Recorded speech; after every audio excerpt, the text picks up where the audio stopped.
tayong mga Pilipino ay may kanya-kanyang version kung paano pasarapin ang pagluluto ng dinuguan. May version nga na kung saan nilalagyan ito ng hilaw na papaya.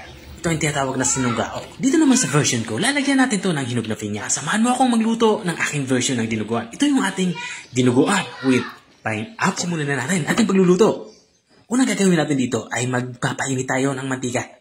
At kapag uminit na, magsisimula na tayo mag-isa. Maglalagay tayo dito ng bawang. At isusunod naman natin itong ating sibuyas. Pulang sibuyas yung ating ginagamit dito. Pero pwede kayong gumamit dito ng puti. Okay lang naman yan. Matapos natin mailagay yung sibuyas, ilalagay na din natin itong ating hiniwang luya. Ang ginawa ko lang sa luya ay hiniwa ko lang ito ng maninipis saka medyo pahaba. Gagawin natin dito ay palabasin natin yung aroma nito. At kapag ganito na itsura niya, ilalagay na natin itong ating karing baboy. Ang ginagamit ko dito ang parte ng baboy, ito yung maskara. Hinaluan ko lang ito ng siguro 1/4 na kasim para may kaunting laman naman.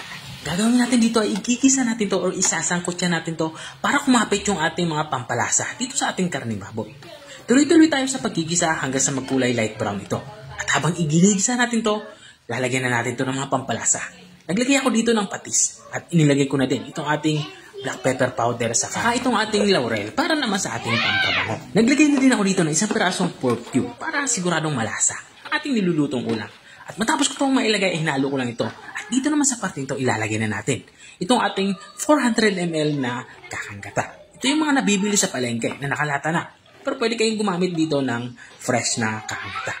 At saka nilagyan ko ito ng kaunting tubig lang. Bago natin ito takpan, nilagyan ko na ito ng isang bugkos na lemongrass o tanlad. At papakuloy natin to ng mga 30 to 45 minutes para siguradong lumambot itong ating karning baboy.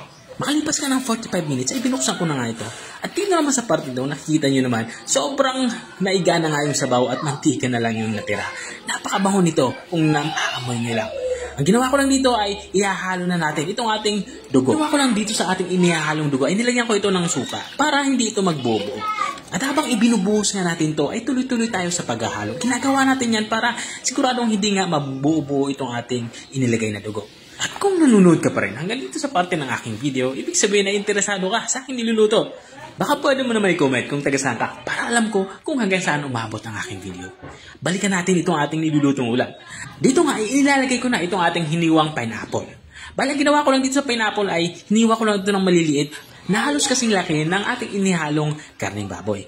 At matapos na natin mailagay itong ating pineapple, ay takpan muna natin to. Pakuluin natin to ng mga 5 minuto para siguradong maluto itong ating inilagay na dugo ng baboy. At makalipas nga ng 5 minuto ay binuksan ko na nga ito.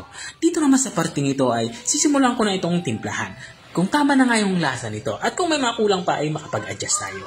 At dahil nga nakukulangan pa ako sa asim ay maglalagay ako dito ng kaunting suka. Kaunting suka lang. Matapos natin mailagay yung suka, ilagay na din natin itong ating ceiling green. Sa pagluluto nga ng dinuguan ay hindi mawawala talaga itong ating ceiling green. Takpan lang natin ito at simmer pa ng mga 3 minuto pa para makuha natin yung lapot na gusto natin.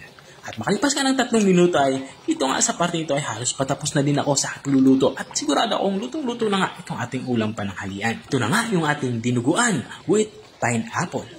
Kung nakarating ka hanggang dito sa dulo ng aking video, maraming salamat sa panunood.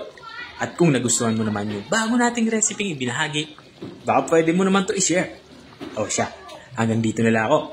Kita-kita ulit sa mga susunod kong mga videos. Paalam! Bye-bye!